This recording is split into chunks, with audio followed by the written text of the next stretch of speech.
The persecution of Michael Flynn by the Obama-Biden administration continues by Peter Strzok and Lisa Page, because the liberal, one of the last remaining liberal court of appeals, especially if President Trump gets reelected, the D.C. Circuit Court of Appeals, ruled 8-2.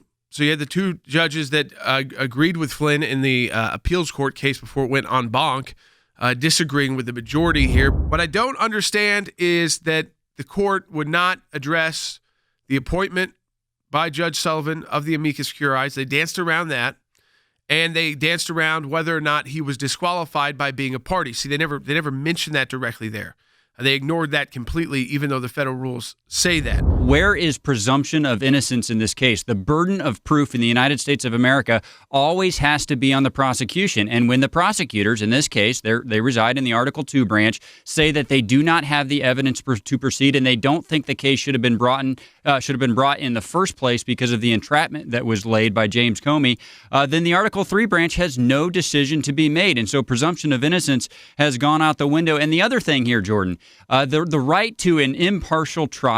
If you look at Judge Henderson's dissent in this case, he goes through example after example after example of how Judge Sullivan has tried to become a party and an advocate in the case. He is clearly, Jordan, no longer an impartial participant in this process. They're trying to not even acknowledge that Judge Sullivan made an appeal, because by making appeal, he became a party. At that point, certainly, I think he was already before, but certainly when you make an appeal for a court to hear it en banc, you're a party at that point. When your lawyer makes that appeal for you, I mean, that's just like basics of. I think everybody understands that. On this appointment of amicus, I think that was key.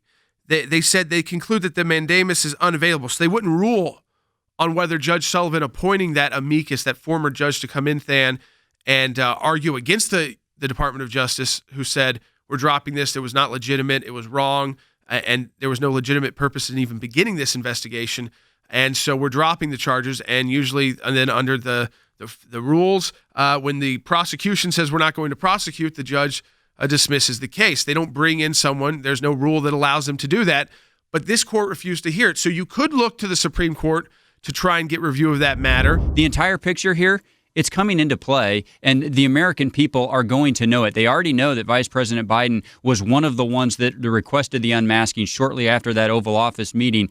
I hope that justice does not continue to be delayed for General Flynn, but one thing I'm sure of, Jordan, the truth is coming out, and it's coming out sooner rather than later. Rick Grinnell, the former acting director of National Intelligence, will be joining us live in the second half hour to discuss the current director of National Intelligence, John Ratcliffe's decision to stop the in-person briefings to members of Congress to minimize leaks, because they believe that there have been so many leaks out of those briefings. They'll still be done on paper. This has been an epidemic on Capitol Hill. I mean, honestly, these members have been going into these briefings with one purpose, is to run out of the meeting a few minutes later, run to a camera, and leak some of the information that we're talking about. And quite honestly, that's what Director Comey did. Director Comey admitted he took down memos with sensitive information in it, specifically for the purpose of leaking it. And the Director of National Intelligence has an obligation. It's a duty, actually, an affirmative duty to protect this information. He's trying to solve a problem. The problem that we have is the leaks. It's actually a crisis. It's really a bad situation. I will tell you this. When I was at DNI, I had multiple career intelligence officials come to me and say, I actually don't want to brief Capitol Hill anymore.